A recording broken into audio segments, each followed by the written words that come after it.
হাজার হাজার কোটি টাকা নতুন করে হাসিনার সাথে মিটিং করেছে, ইলেকশনের আগে বড় বড় ফিগারকে এখানে অ্যাসাসিনেশন করা হবে, গুপ্ত হত্যা করা হবে। পুরো এখানে ভারতীয় আধিপত্যবাদ এখানে সব থেকে বেশি অ্যাক্টিভ আছে।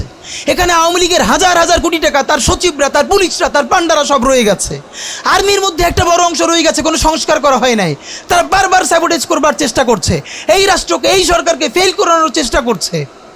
তো আপনি মুক্তিযুদ্ধের পরে যে ৩-৪ বছর এই রকম রাহাজানি হয়েছে, সেটাকে যদি অটকুন দিতে পারেন যে নতুন রাষ্ট্র গঠনের আগে এই ঝামেলাটা হয়, তাহলে এই যে নতুন বাংলাদেশের স্বপ্নের মধ্যে এইগুলোকে আপনি বড় করে মপ করে ফ্রেমিং করেন, আপনি এই জবান যে আপনার না, এই জবান যে দিল্লির জবান, ভারতীয় আধিপত্যবাদের জবান, সেইটা বুঝতে আমাদের পিএইচডি করা লাগে না।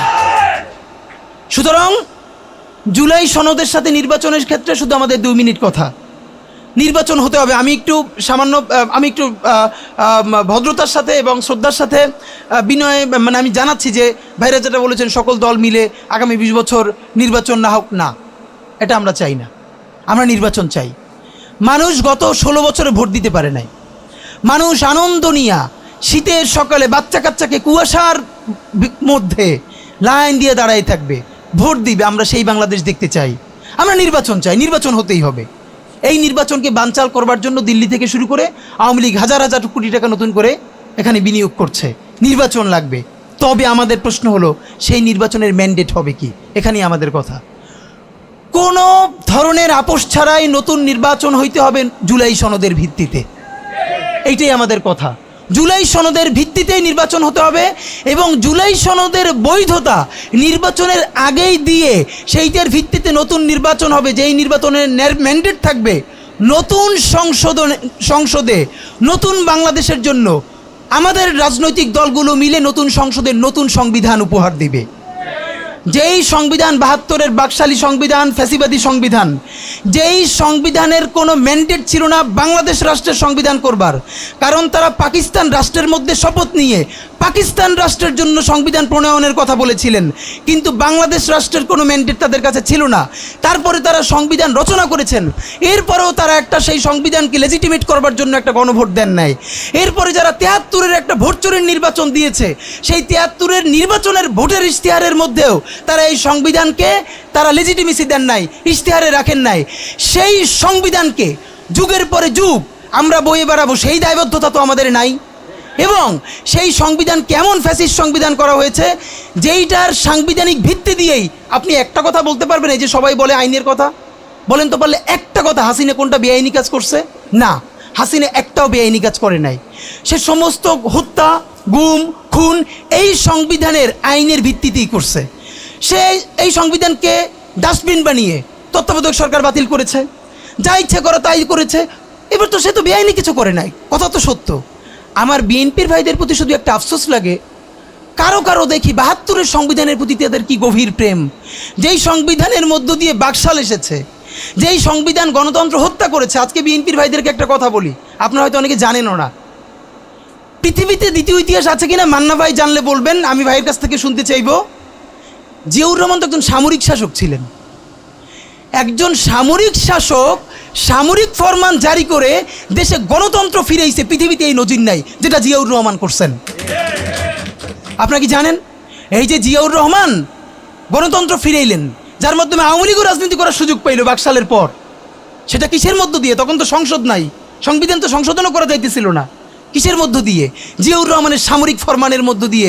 পৃথিবীর একমাত্র একজন সামরিক শাসক যিনি ফিল করলেন না, সামরিক পন্থা দিয়ে করা যাবে না, গণতন্ত্রে ফিরতে হবে। এবং দেখেন হাসিনারে এবং আওয়ামী লীগের চরিত্রটাই হলো এইরকম, এর যে একটু ভালোবাসে তার সে হত্যা করে। শহীদ প্রেসিডেন্ট জিয়াউর রহমান শেখ হাসিনাকে দেশে আসার অনুমতি দিছিলেন, সুযোগ দিছিলেন এবং বলছে থাক সবাই রাজনীতি করুক। আসার 1 মাসের মধ্যে জিয়াউর রহমান শহীদ হয়ে গেছে, 13 দিনের মধ্যে। এবার দেখেন এই যে আমরা এখন যারা সবাই করতেছি, সুতরাং এটা একটা বিষ। এই বিষের সাথে আমরা কীভাবে লড়াই করব? জাতীয় ঐক্যমত্য তৈরি করতে হবে। সুতরাং পলিটিক্যাল পার্টি এবং সবার প্রতি একটা কথা, প্লিজ আপনারা বিএনপিকে শতভাগ কর্নার করে দিন না। বিএনপি এই আধিপত্যবাদ বিরোধী লড়াইয়ের জন্য আমাদের একটা বড় শক্তি। এই শক্তিকে এত বেশি কর্নার করা যাবে না যাতে তারা গিয়ে আওয়ামী লীগের হাত ধরে ফেলে। তারা যদি আওয়ামী লীগের হাত ধরে ফেলে তাহলে লড়াইটা তো আমাদের জন্য আরও কঠিন হয়ে যাবে। বরং বিএনপির প্রতি আমাদের চ্যালেঞ্জ হলো, যেই বিএনপি বাকশালী সংবিধানের প্রতি প্রেম দেখাবে, তারে শহীদ জিয়ার ছবিটা সামনে আইনে বলতে হবে যে এই বাকশালী সংবিধান তো জিয়াউর রহমানই ছুঁড়ে মারছিল। বেগম জিয়া বলেছেন এই সংবিধানকে ছুঁড়ে ফেলা হবে। ওমা এখন বেগম জিয়ার চেয়েও নতুন বিএনপি আসছে, বেশি প্রেমের বিএনপি। যেই শহীদ প্রেসিডেন্ট জিয়াউর রহমান ইসলামোফোবিক জায়গা থেকে বাংলাদেশের মুসলমান, বাঙালি মুসলমান সব আইডিয়াকে ধারণ করে বাংলাদেশের জাতীয়তাবাদ তৈরি করলেন। এখন একটা নতুন বিএনপি গজাচ্ছে, কেউ চেষ্টা করতেছে পুরো বিএনপিটাকে একটা ইসলামোফোবিক বিএনপি করা। এ কি ভাই, ইসলামোফোবিক বিএনপি সে কোথায় যাবে? সে কি দিল্লি যাইতে চায়? আমরা আমাদের প্রথম চ্যালেঞ্জ হলো স্বাধীনতা সার্বভৌমত্ব রক্ষার স্বার্থে এই বিএনপিকে শহীদ জিয়ার কাছেই রাখতে হবে, এই বিএনপিকে বেগম জিয়ার কাছেই রাখতে হবে। নাম্বার 2, আমাদের সামনের নির্বাচনে ম্যান্ডেট কি হবে এইটা সুস্পষ্ট। জুলাই সনদের ভিত্তিতে যদি নির্বাচন না হয়, এই নির্বাচন আপনারা চাইলে করেন, আমরা কেউ ভোট দিতে যাব না।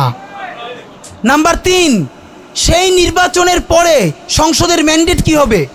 সংসদে জুলাইয়ের বর্তমান সনদে যেটা স্বাক্ষরিত হবে সবার ঐক্যমত্যের ভিত্তিতে, এটা নির্বাচনের আগে মানে সংবিধান সংশোধন করা ছাড়াই অধ্যাদেশের বলে বলে যেটা করা সম্ভব সেটা আগেই করে ফেলতে হবে এবং তাকে দিয়ে নির্বাচন করাইতে হবে। এবং আমাদের বিএনপির বন্ধুরা বলছেন 2 বছর সময় নিয়ে তারা সংসদে এইগুলো পাশ করাবেন। 2 বছর চলবে না, সর্বোচ্চ সময় 6 মাস। সংসদের প্রথম 6 মাসের মধ্যে জুলাই সনদের সমস্ত কথাগুলো সংবিধান ইনকর্পোরেট করতে হবে। যদি পারেন নতুন সংবিধান করতে হবে, নতুন সংবিধান করতে না পারলে এইটার মধ্যে ইনকর্পোরেট করতে হবে। রাজনৈতিক বিভাজনের ফাঁকে একমাত্র সমস্ত সুবিধা নেবে ফ্যাসিবাদ, ফ্যাসিবাদের শক্তি এবং আওয়ামী লীগ। আমরা আমাদের জীবন থাকতে বাংলাদেশের মাটিতে ভারতীয় আধিপত্যবাদ থেকে শুরু করে আর কোনো বিদেশি আধিপত্যবাদ, হাসিনা এবং ফ্যাসিবাদকে মেনে নিব না। এবং আমরা যদি শহীদ হয়ে যাই, আমাদের সন্তানেরা লড়বে, তার সন্তানেরা লড়বে। কিয়ামত পর্যন্ত বাংলাদেশ নামক জমিন যতদিন বেঁচে থাকবে ততদিন পর্যন্ত আজাদির সন্তানেরা লড়াই করবেই করবে। ওদেরকে স্কুলে, কলেজে, ইউনিভার্সিটি দিনের পরে দিন কাউন্সিলিং করা উচিত ছিল। আপনি কাউন্সিলিং করেন নাই, ওদের পুনর্বাসন করতে পারেন নাই, শহীদদের পরিবারের পুনর্বাসন করতে পারেন নাই। এখন এই ছেলে মেয়েগুলো দেখে যে এই রক্তের মধ্য দিয়া সে চিরতরে অন্ধ হয়েছে, পঙ্গু হয়েছে, এখন তারপর ন্যূনতম বিচারই শুরু হয় নাই, বিচার নাই, সংস্কার নাই। সে বরং দেখতে পাইতেছে সেই আগের পুরনো আওয়ামী লীগ জিকে বসতেছে, যাতে তার মনে হইতেছে সে যে এবার অন্ধ হয়ে বাইচে আছে সেটাও হয়তো বাইচে থাকতে পারবে না, এবার হয়তো তাকে হত্যা করে ফেলা হবে। সেই রিয়াকশনে সে কাউকে গালি দিচ্ছে। এই গালিকে আপনার এত অপবিত্র মনে হয়, কিসের সাথে তুলনা দেন? গত 15 বছর যার তুলনা একমাত্র জাহান্নামের সাথে হইতে পারে। তো আপনারা কি বুঝাইতে চান আমাদেরকে? এগুলো মনে করেন আমরা বুঝি না? নাম ধরে বললে পলিটিক্যাল পার্টিগুলো বেশি প্রেশার ফিল করে। আমার বিভিন্ন টিভি থেকে ফোন করে বলে, ভাই আপনার সাথে তো অমুক দলের অথবা অমুক দলের কেউ আসতে চায় না। এখন এই জন্য আমার কি হয়েছে, তারা যাতে একটু ট্রাস্ট পান, একটু কনফিডেন্স পান, এই জন্য কথার উত্তর দিই না। আমার এক বড় ভাই টকশোতে বললেন, তুমি থাক, ওনারা মুরব্বী মানুষ, তুমি যদি 2 শব্দ কম বলো তোমার জীবন পড়ে আছে, কিছু হবে না। তাই ওনাদেরকে 2 শব্দ কম বলতে বলতে ওনারা এমনই হয়েছে, ওনারা মাইনেই নিতে পারে না যে এই বাচ্চারা না থাকলে ওনারা যে এখনো জেলে থাকতো অথবা বাড়ি বাড়ি পালাইতো, এইটা ওনাদের ভুলেই গেছে 1 বছরে। তো সেই বাচ্চার গালিগালাজরে আপনার এত খারাপ লাগে? আমি বলেছি সমস্ত গালিগালাজ বন্ধ হয়ে যাবে। আমি এখন আপনারা চাইলে আমার কাছে একাডেমিক থিসিস আছে কেন গালি দেওয়া যাবে। শুধু গালি দেওয়াই যাবে না, এই গালি কেন বৈধ এমনি তো বলা যাবে না, যে একাডেমিক থিসিস আছে। আমি আন্দাজে কথা বলি না, আমি একটা বিশ্ববিদ্যালয়ে পড়াইও। তো এইটা আমি বলতে চাই না, তখন আবার বলবেন যে গালিকে প্রমোট করে। কিন্তু হ্যাঁ, আপনার চোখের সামনে শহীদ রিয়াগোপ এর বুলেটটা ভিতর থেকে ঢুকে এরপরে পিছনের ওয়ালে গিয়ে লিখেছে, সেই ওয়াল 2 ইঞ্চি ছিদ্র হয়ে গেছে। এই রাষ্ট্রের এমন কোনো লিথাল ওয়েপন আর্মির কাছে, পুলিশের কাছে, বিজেপির কাছে ছিল না যেইটা সাধারণ নাগরিকের উপরে এই হাসিনা ব্যবহার করে নাই। আপনার বুকের মানিক আপনার সামনে বসে কলিজা ছিঁড়ে ওয়াল ছিদ্র হয়ে যাচ্ছে, তখন আপনি রবীন্দ্রসঙ্গীত গাইবেন? আপনি কি করবেন তখন? এখন মুশকিল হলো, এই গালি নিয়ে যারা কথা বলে তার কোনো সন্তান শহীদ হয় নাই, তার বাবা মাও শহীদ হয় নাই, কেউ অন্ধ হয় নাই, পঙ্গু হয়ে নাই, তাই গালি এত বিষ লাগে, আর আওয়ামী লীগ তার মধুর মতো লাগে।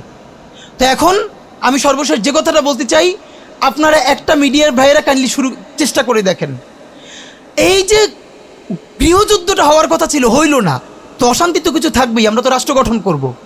এরপরও তো তুলনামূলক অনেক কম হচ্ছে। কেউ একটা মিডিয়া কেন বলতেছে না 1971-এর মহান মুক্তিযুদ্ধের পর 72 থেকে 75 বাংলাদেশে যেই পরিমাণ মব সন্ত্রাস হয়েছে, যেই পরিমাণ কেওয়াস হয়েছে, ইতিহাসে তার হয় নাই। তার সাথে জড়িত ছিল কারা? এই যে মুজিব বাহিনীর গুন্ডারা। আমার বাবা আমার মা বলেছে মুক্তিযুদ্ধের পরে যে অস্ত্রগুলো জমা দেওয়া হয় নাই, সেই জমা না দেওয়া অস্ত্র থেকে প্রত্যেকটা বাড়িতে বাড়িতে ছিনতাই রাহাজানি। আমার মায়ের আজকে এই কথাটা বলি, আমার মা বলতেছেন আমার নানা একজন সম্ভ্রান্ত আলেম, তিনি যেখানে থাকতেন মুক্তিবাহিনী এবং পাকিস্তান বাহিনী কেউই তাকে কখনো আক্রমণ করেন নাই তার সম্মানে। আমার মা খালারা বাসায় ছিলেন, তাকে পুরো এলাকাবাসী দেখিয়ে রেখেছে। বাট মুক্তিযুদ্ধের পরে আমার মা বলেছে, তখন তার বয়স 16, আমার মা আমার খালা এবং এলাকার অনেক মেয়েদেরকে যাদের চেহারা একটু ভালো ছিল তাদের গায়ে কালি মেখে তারপরে অনেক সময় মাটির নিচে বাংকার বানিয়ে বা বিভিন্ন জায়গায় রাখা হতো তাদের সম্ভ্রম রক্ষা করবার জন্য। এই মুজিব বাহিনীর গুন্ডারা সেগুলো করেছে না? এমন কোনো চিন্তা নেই। ব্যারিস্টার ফুয়াদ ভাই সেদিনকে বলেছেন তার বাবা সে অসংখ্য সালিশ করেছে তাদের এলাকায় যে এই গুন্ডাগুলো মুক্তিযুদ্ধের পর বিভিন্ন জায়গায় ছিনতাই করতো, তারপরে এলাকাবাসী আইনে গাছের সাথে বাইধে রাখতো, এরপর এলাকার মুরব্বীরা আবার সব উদ্ধার কইরা মানুষের কাছে কাছে দিয়ে আসতো। হওয়ারই কথা ছিল একটা নতুন রাষ্ট্র, আইনশৃঙ্খলা বাহিনী প্রতিষ্ঠিত হয় নাই, প্রচণ্ড কেওয়াজ হবে, তারপরে নতুন রাষ্ট্র গঠন করতে হবে, আইনশৃঙ্খলা বাহিনী ঠিক করতে হবে, স্বাভাবিক তো। তাহলে মুক্তিযুদ্ধের পরের কেওয়াজ যদি আপনার কাছে মব না হয়, তাহলে এরকম তুমুল গণহত্যার পরে যখন গৃহযুদ্ধ হয়ে যাওয়ার কথা সেইটা হয় নাই, বরং এখনও এখানে এস আলম